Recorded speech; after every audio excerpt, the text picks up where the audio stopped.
Okay, welcome back to the second and last talk of today. It's my pleasure to introduce Professor Bandtlow, who will talk about Lagrange-Chebyshev approximation of transfer operators. Okay, thank you very much for that lovely introduction. And of course, thank you very much to Anke for inviting me to the organizers of this truly wonderful workshop.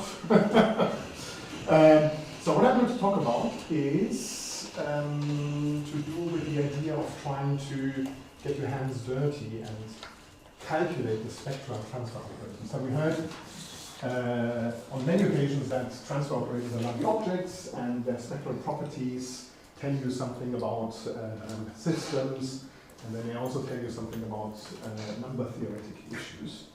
And here I want to ask the question, if you have a certain transfer operator, is there an effective way of actually calculating spectral data of this operator? And there are many, this is a subject of considerable history. I'm going to review some ideas, and then I'm going to focus on one that I like in particular, and this is to do with Lagrange-Chebyshev interpolation. And this is joint work with Ulam, who's in the audience, and also with Anke Pohl, Alexander Weiser, and Torben Schieber.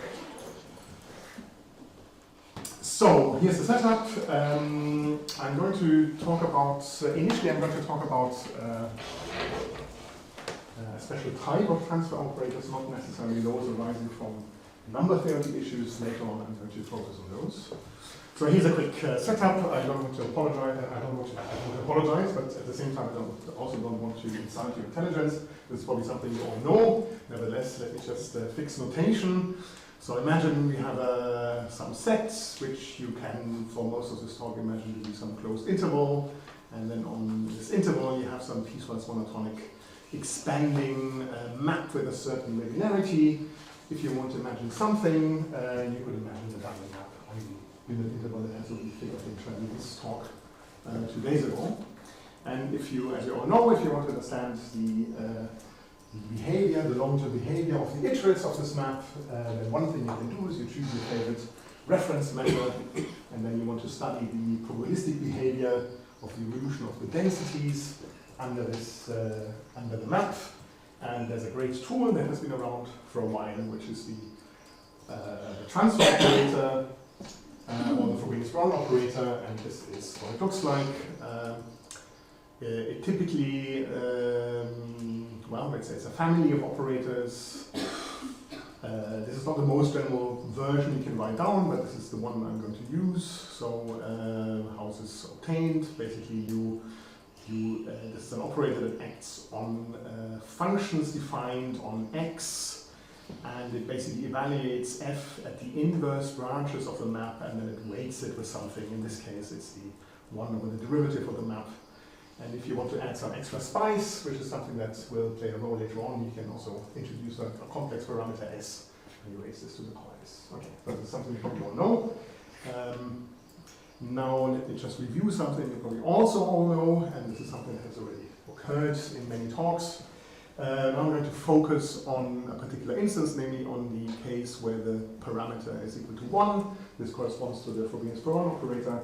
So this operator has preserves positivity, so it sends positive functions into positive functions. And if this operator has a positive fixed point, then this fixed point rho will serve as the density of an invariant measure, absolutely continuous with respect to your reference measure. And this is actually how you typically obtain these measures. And then there's a whole technical theory devoted to this, how you would prove the existence of something like this. And the most successful one is to show that this operator L on a certain subspace of L1, on which the operator is naturally defined, has a nice spectral picture. So typically what you want is that the operator has discrete peripheral spectrum. That is, the spectrum on a fleshed out version of the spectral radius behaves like that of a finite matrix. In other words, it has finite eigenvalues of finite algebraic multiplicity, and then there's some stuff inside which is nasty stuff we don't care about, which is known as the essential spectrum. And if the operator has the spectral picture, it's known as being quasi-compact. And this is great because then these discrete eigenvalues tell you something about the finer behavior of the fine details of the long-term statistical behavior of the map. So for example, if you physicists are interested in this quantity over here, which is known as a correlation function. So what does this do? So here you have an integral over the phase space with respect to your invariant measure. And what you do is your f is in a sense some probabilistic preparation of your system, and g is some observable with respect to which you look at your system, and then you let the underlying system evolve. This is what this t over here does. And the behavior of this for fixed f and fixed g as n gets very large tells you something about how information is spread about by the system. And what people in this business get very excited about is if they can show that this quantity here decays, and if it decays, it will then decay with a rate given by the second largest eigenvalue of this operator. So, in other words, what I want to tell you is there's some interest in knowing something about the peripheral spectrum, or something inside, a little bit inside the periphery, as well as the invariant as a fixed point of this operator. So typically, these quantities are not known in practice, and you want to know whether you can actually calculate them by numerical means. And this is what I'm now going to talk about. So there's a long and distinguished history of the idea of trying to actually get your hands dirty and calculate the numerical means, spectral data of transfer operators. The very first one is due to Ulam. There's a book called A Collection of Analytical Problems, 1960, where he actually introduced the idea of this operator. He called it the Frobenius-Braun operator, and he suggested that you could use this operator to find absolutely continuous invariant measures for dynamical systems. And he also suggested there would be a way to calculate the invariant densities using a method which is now known as Ulam method, and which I'm going to talk about in a second. Then there are some other works, early works. So this is early work. There's one that's made by Dennis and Junge. Vivian Maladi has worked on this together with Michael Hohlschneider. And there's a lovely paper by Carlangelo Liverani that explains a lot what you can do. And there are many, many other papers on this. And they all run under the idea of something called projection methods, which is something I'm going to explain in a second. So this is the method I'm going to focus on. I'm going to discuss 3 different methods in this bracket over here. And for completeness, I should also mention there is something that is very popular, in particular with applications to transfer operators arising from number theoretic problems.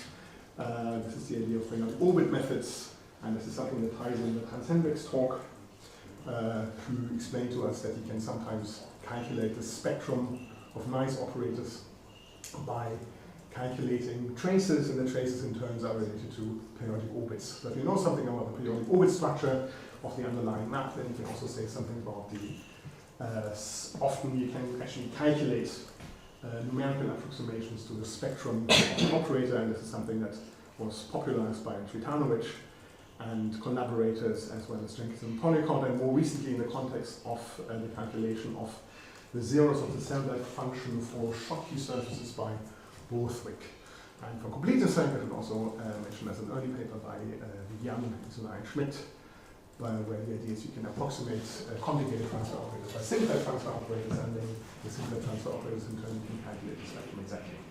Because it's a shameless patio benevolentiae. And let me now focus on these projection methods. So what's a projection method? Well, it's the simplest thing you can think of. If you want to approximate a truly infinite dimensional operator, what you want to do is you want to cut it down to a finite dimensional object where you can actually have a hope of doing calculations.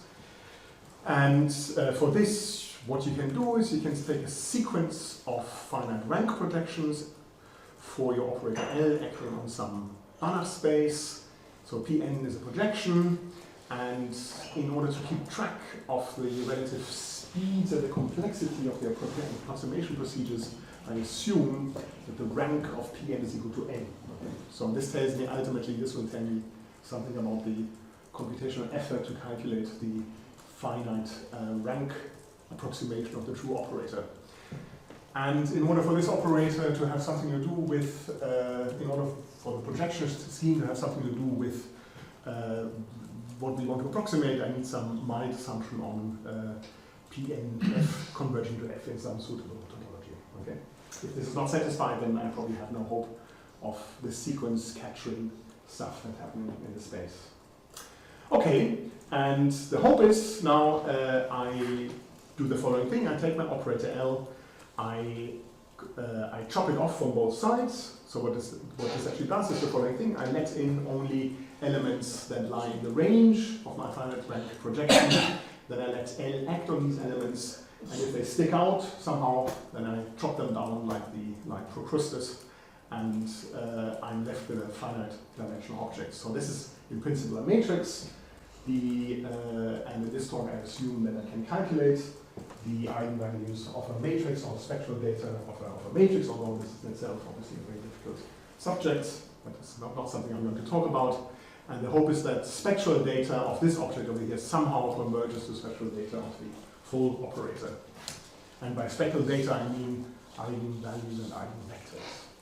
And of course this hope is misguided in general, because it's very, very easy to come up with examples of bounded operators L and approximation schemes in this sense, with the property that the spectrum of the Echelon operator is a unit disk, while the spectrum of all the approximants is equal to 0.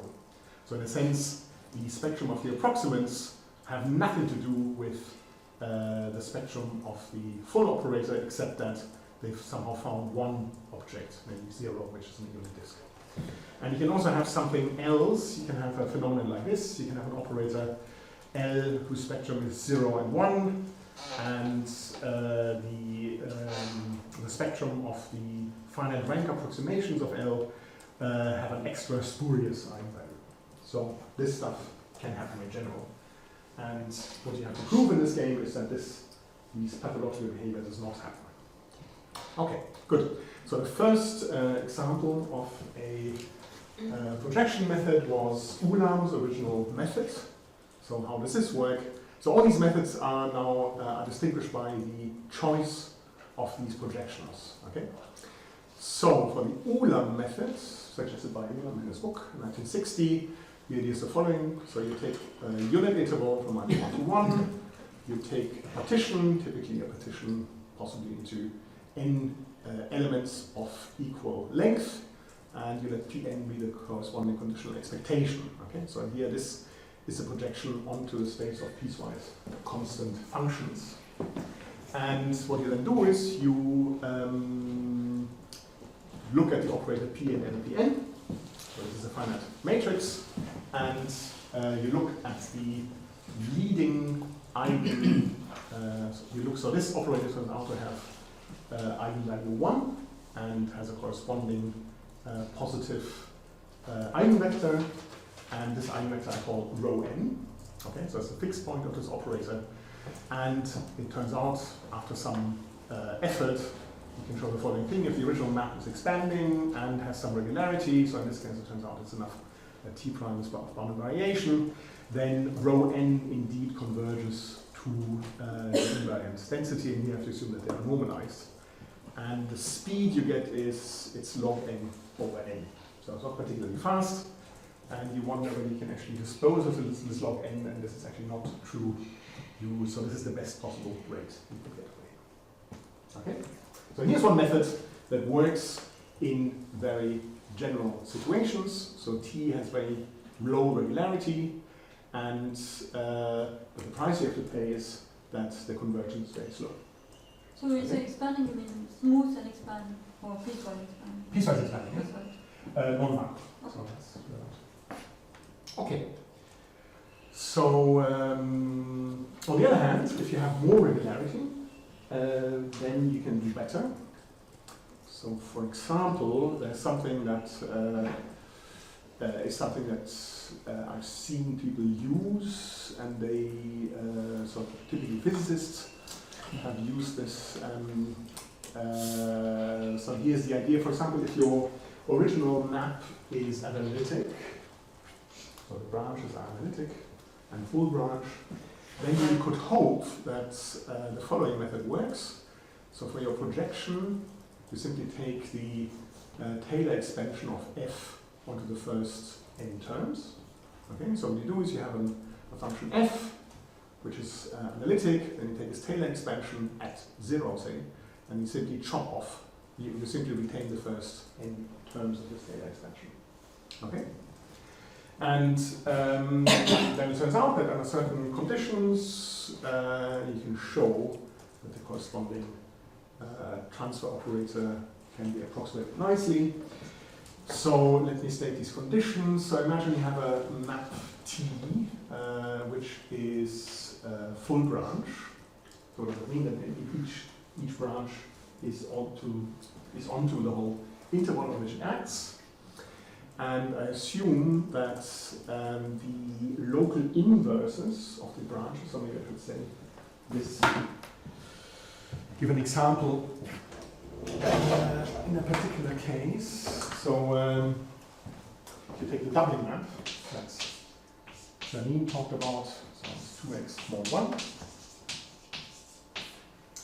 So what does it look like?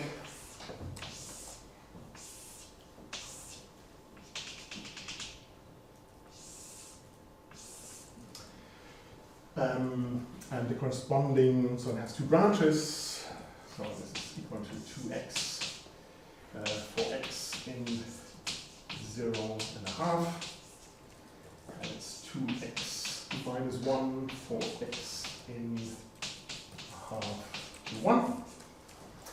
And the corresponding transfer operator, or Williams-Brown operator in this case, looks like this, and f x is equal to a half f of x divided by 2 plus a half f of x plus 1 divided by 2. Okay, so these guys over here, so these guys are the inverses. These guys over here, and this guy is the inverse of this. And this is, in this slide over here, this is what I meant by tk. So this is t1. And this thing over here would be T2. And what you see over here is, this is also something that already figured, I'm not sure whether you can actually see this. This is something that already figured in Hans Henrik's talk. In certain situations, if you choose to, if you look at this as a complex map, then this turns out to be a contraction. So for example, if you take a disk of radius greater than 1 centered at 0, then the map z maps to z over 2 is a contraction, and the same holds for this object over here. And this is precisely the situation I'm talking about here in this theorem. So suppose you have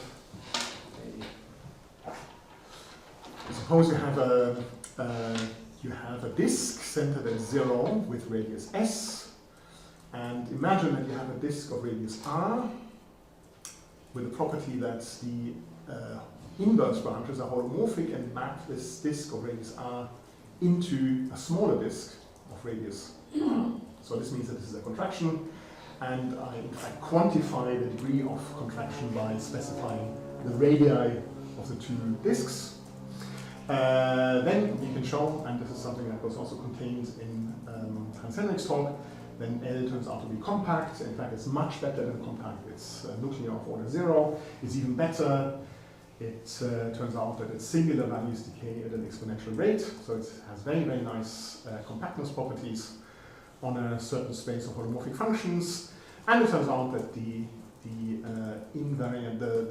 leading eigenfunction, rho n, converges to the true eigenfunction at an exponential speed. Okay? And the speed is given by the ratio of smaller to the larger disk.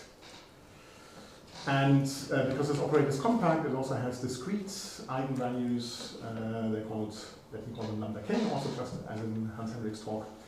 And it turns out that the discrete eigenvalues, and I also assume that these eigenvalues are numbered according to a decreasing modulus, and you can show that the kth eigenvalue of the true operator is approximated by the kth eigenvalue of the approximated eigenvalue by a certain speed, which is essentially exponential.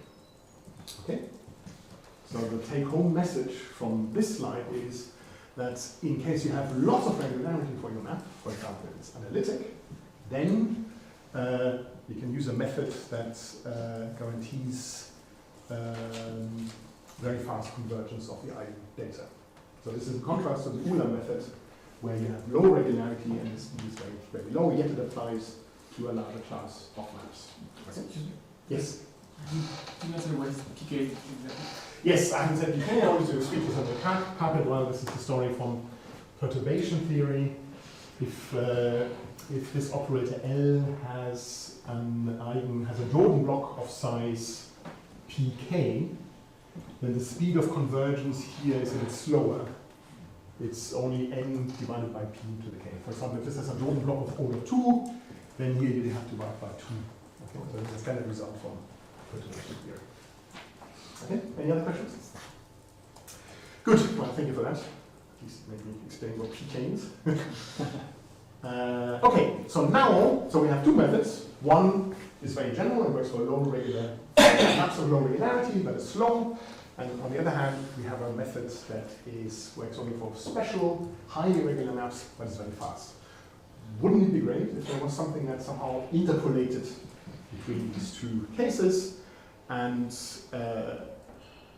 yes, I forgot about this. I wanted to leave this out, but I thought, well, this is a good idea to name check the hero of this center. In this method, you can also give a priori error estimates. So this is something quite interesting. You can actually calculate, without having done any calculations, you can actually give an a priori estimate on the error of your approximation. So in other words, you can estimate the Hausdorff distance of the spectrum of L and the Hausdorff distance of the approximant by an explicitly computable function. And this explicitly computable function, you can show decays like, it doesn't quite decay exponentially, but you have to pay a little price for this. So this comes from some theory of trying to bound the growth of resolvents of compact operators. So this is something that you get as a bonus in this case. And I just left this in because so I can have a slide with Hausdorff's name on it. And maybe I should mention that I wrote a paper on abstract perturbation theory of operators and used the term Hausdorff distance. And I got an email from a researcher in Bucharest who told me that Hausdorff wasn't the first to look at this distance here. It was a Romanian scientist by the name of Pompeiu, and I should henceforth call the Hausdorff distance Hausdorff-Pompeiu distance, which I've done ever since, except I forgot it is. So, well, we are in the Hausdorff Institute. So. Yeah, exactly, so I could. So, but for you, please use Hausdorff-Pompeiu distance in future. Okay, so now I'm coming back to the idea that wouldn't it be nice if you could interpolate between the Ulam method and the Taylor method, and this is what you would do. So this is the idea of Lagrange-Chebyshev interpolation. Okay, so I can tell you what this projector Pn does.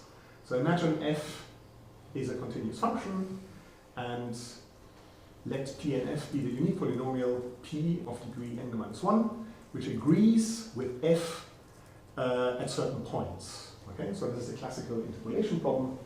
You fix n points in the complex plane, and you choose and then you can uniquely construct a polynomial of degree n-1, which agrees with this data at these points. And so this is the problem of Lagrange interpolation, which you probably know from your numerical mathematics courses. And there's a special type of interpolation, which is Lagrange-Chebyshev interpolation. And here the idea is that you choose these points to be special points, they're typically called the Chebyshev points.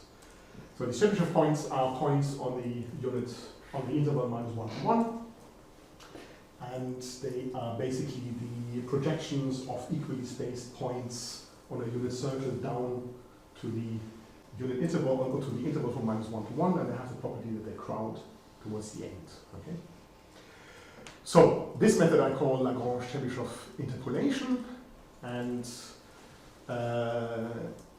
it is clear that this is a well-defined operator on the space of continuous functions, and it certainly has rank n. And you can also ask the question, is this a good projection method? And as you maybe remember, interpolation is funny, depending upon your sense of humor. So interpolation works in the following sense. This is an old result. So if f has some regularity, say C alpha, so say Hölder of some degree, or even better, then you can show that P and f approximates f as n goes to infinity with a certain speed. So the speed is given essentially by the degree of differentiability of the map. And I should note here that here I measure distances in the infinity norm. Okay? So if f has some regularity, C alpha, then you get convergence. However, not all is great. So unfortunately, there are also phenomena like this. You can find a function f with the property that P and f does not approximate f in the infinity norm. Okay? And it's even worse. So this is a new result, Erdős and Vertesi. So you can even show that, so not only does it not converge in the infinity norm, you can also find examples where you have divergence for almost all x. And these results are not only true for interpolation at Chebyshev points, they are true in fact for any interpolation system. So basically interpolation, as you may remember, is a very bad method. However, nevertheless, you could try and see whether it works in our case for our maps. And this is what I did. So here is an example of a piecewise analytic map. So it's basically the doubling map, which is a little bit perturbed. So here, now this is the doubling map not on 0, 1, but the doubling map on -1 to 1. So here's a linear branch, and here's a branch that is slightly perturbed, and it goes down a little bit. And what I have plotted here is the modulus of the eigenvalues of the order. Well, here's the order of the corresponding matrix, and here I plot the modulus of the corresponding eigenvalue. So you see that very early on, the eigenvalue, the eigenvalue 1 that the operator should have is sort of approximated very, very well. It's basically constant. And the same is true for the other eigenvalues. And over here, I've plotted the corresponding invariant density. So this map over here, the doubling map, has invariant density 1. And you can see this is a slight perturbation of this invariant density. And what I wanted to show you as well in the next slide is a movie. So this is basically a movie of the first 50 approximations. And unfortunately it doesn't work, because this is one of the problems you have if you give a multimedia talk. I to explain it to you. So basically if you play this movie, and of course some of you have seen this movie already, so it is that the convergence very fast. So you see something that stops like this, and then immediately it goes like this. So very, very fast convergence. So you should trust me that this is what you would have seen. And now it's the same thing for a map which is C infinity but not C omega. So it's a C infinity map which is not analytic. So it's a bit difficult to write down what this map is. It's a full branch C infinity map, and basically what you see over here is this is a Gaussian. Okay, so I took a Gauss distribution, squeezed it to 0, 1, and then tilted it. Okay, and then it glued it together in a different way. So this is a truly C infinity map. And I did the same thing. I wrote down the transfer operator.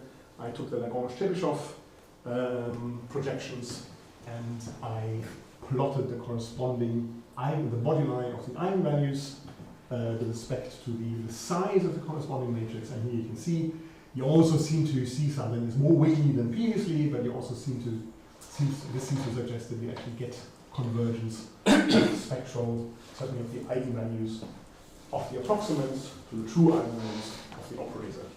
And we also see that this is the corresponding invariant density, and there would have been another movie, and this movie would have been much more exciting than the previous movie. There would have a lot more action, a lot more wiggling about, and this is would have been due to the fact that the regularity is lower, so the conversion is slower, so there's more action. Okay? Yes? But do you still have an a priori bound on the Hausdorff distance, so that the numerical spectral gap guarantees the spectral gap for the exact setting? So in this, so for infinity maps, the corresponding operators are not compact, but they are Riesz operators, so they have discrete spectrum. So there is, so you wanted to ask about error estimates. So in this particular case, I can't do a priori error estimates, but I can do error estimates, which I'm going to talk about in a second. So does this answer your question, or did I answer something completely different? No. Okay. The question was, can you do it? Yeah, can you? Yeah, you can. And this is the content. That's very good. This is the content of the next slide. So here, this is a very angry slide, which you can either read or not. So let me try to explain to you what is on this slide. So here you have so L is the translator of the Frobenius-Brown operator of the map T. Ln is the nth Lagrange-Chebyshev approximate of L. Rho and rho n are the normalized leading eigenfunction of L and Ln. And now there's some conditions. So the conditions are similar to the conditions we had earlier on in the Taylor case. So in the Taylor case, we had circles, and in order to show convergence of the Taylor method, we needed that the inverse branches take these disks and map them into strictly inside. So here, for the Lagrange-Chebyshev approximation, you have a slightly different geometry. The circles are replaced by ellipses. So, and this is what is written over here. Imagine ES is now the interior of an ellipse with foci at -1 and 1. And it has semi-axis major, a half s plus s minus 1, and semi-axis minor, a half s minus s1, s to the power minus 1. So it's a little ellipse enclosing the interval from -1 into itself. And if there are such ellipses with the property that the inverse branches map a larger ellipse in this family into a smaller one, then you can show convergence of this method, and this is something I did with Panchok. And our result is that in this case, L is a compact operator on a certain Hardy space over these ellipses. And once again, you recover the results of the Taylor case, then you can show that the invariant densities are approximated in the L1 norm exponentially fast. And in fact, they converge in a much better topology. You can actually show that they actually converge uniformly on compact subsets on these ellipses. So you actually have stronger convergence than stated here, but with the same speed. And you also have that the eigenvalue sequence is approximated exponentially fast with the same proviso as we had in the Taylor case. Okay? So certainly this method works in case the maps are analytic and have a certain contraction property. The contraction property in this case is we need that ellipses are mapped into ellipses. And of course, if you've done a little bit of numerical analysis, then you probably know these ellipses that come up whenever you do something with Chebyshev interpolation and the famous Bernstein ellipses. Okay, good. So in this case, everything works, but it turns out that the same method also works for lower regularity. And this is also something I did with Ulam Panchok. So if L is down the transfer operator of a map with lower regularity, so we only need Ck, where K is greater than 3, and as before, Ln is the nth Lagrange-Chebyshev approximate, then you get the same statements as before. You get convergence of the invariant densities in the L1 norm, but also in a slightly better norm, and the convergence is essentially algebraic. it is related to this number alpha k. I didn't want to write down, is related to this k. So essentially this method decays, the method converges algebraically roughly with the correct speed, with the speed you would expect. Okay? So I guess if you don't want to write the alpha case because, I mean, the bound you have for the alpha case because it's very ugly? Or it's not a bit ugly, optimal? it's a bit ugly, yeah. So you don't think you have the optimal bound? I don't think I have the optimal bound. So basically I use Galerkin perturbation theorem. So you have to estimate some, there's some dirty business you have to do and 100% we've made it the optimal numbers. Okay, so this is actually quite good. So you have one method that works in high regularity and low regularity case, and the speed of convergence somehow adapts itself to the smoothness of the system. So this is the message from this talk, and because we are ultimately in a workshop or a conference on the application of transfer operators to problems in number theory, I now come to what I should have talked about all the way along, is the following idea. You can also you can use this method to approximate transfer operators arising from applications to number theory. In the first instance, so this is something I'm currently doing with Anke, Alexander, and Tom.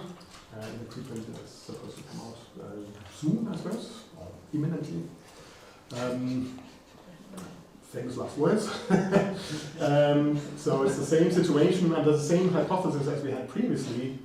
Not only can you calculate the, so under the assumption that the maps are full branch and have this complex mapping property, so you map larger ellipses into smaller ellipses, then you can actually approximate the Fredholm determinants that Hans Henrik talked about in the previous talk efficiently. You can show that the speed of convergence is again given by the geometry of these complex domains over here. Okay? And this implied constant over here can actually be calculated explicitly.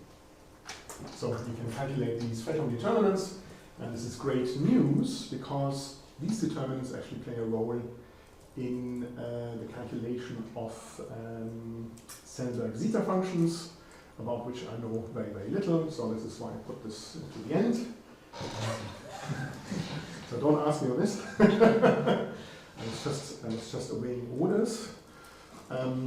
So this is a Schottky surface with one funnel, and I don't really know what this is, but at least I know what the transfer operator does.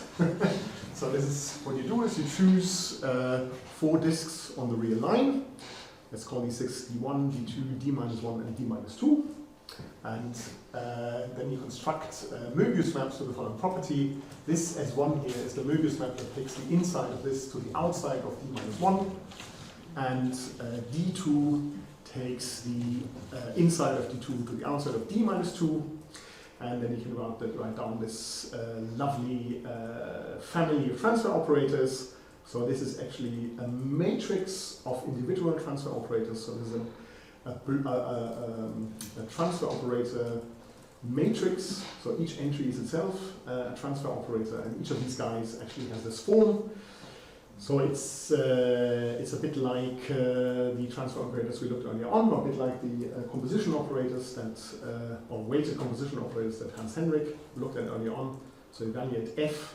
So if the symbol is S, so S are these Möbius maps over here, then you evaluate F at S, and you pre-multiply the weights, the derivative of S, raised to the power S. And why do people look at this stuff? Because this is groundbreaking work by Well, Dieter Meyer, and other people who probably don't know. It turns out that you can actually, the zeros of this function over here provide, are the resonances of the Laplacian of the corresponding surface. And this is a picture that you get out of this method over here. So what you should appreciate here is the rapidité, of course. And also, so this is something that people have looked at using periodic orbit theory. So this is something that Borthwick looked at using periodic orbit theory, and it turned out that with periodic orbit theory, you only get from 0 to here, so you only get the positive bits, and a little bit down here. And all the rest you couldn't see using periodic orbit theory, because there's some inherent instability in the calculation of the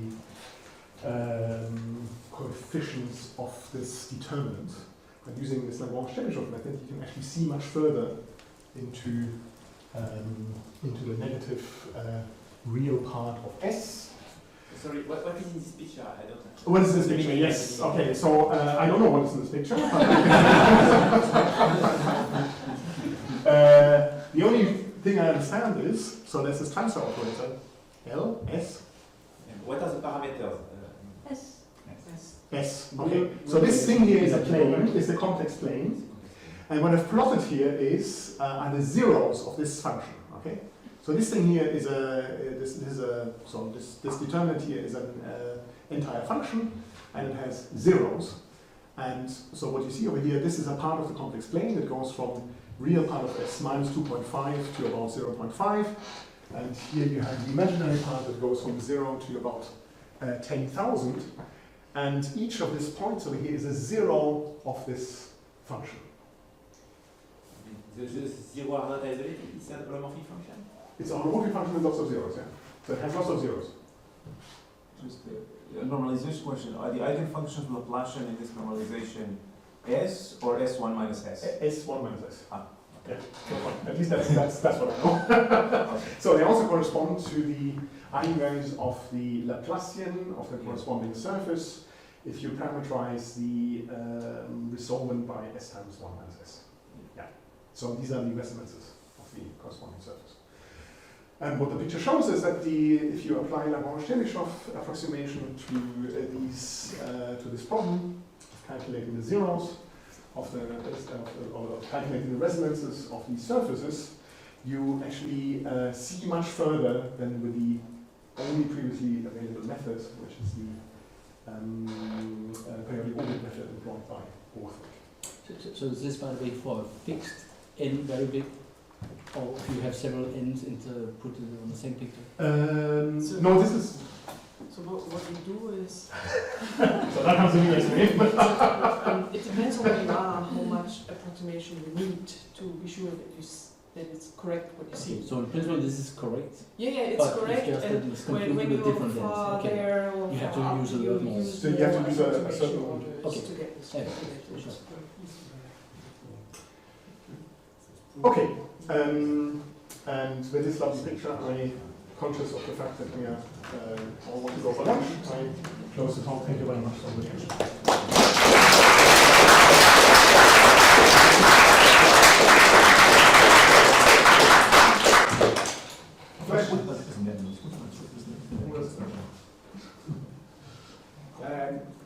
You say there on the right there are computations with another method. Do they give the same picture? Yes, they give the same picture, yes. So there's a sanity check, they give the same picture, yes.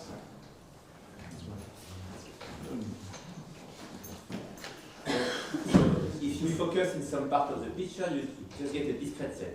Yes, yeah. Otherwise, yeah. Yeah, these Yeah, are otherwise this wouldn't be possible, and this is an entire function. So you have no accumulation points.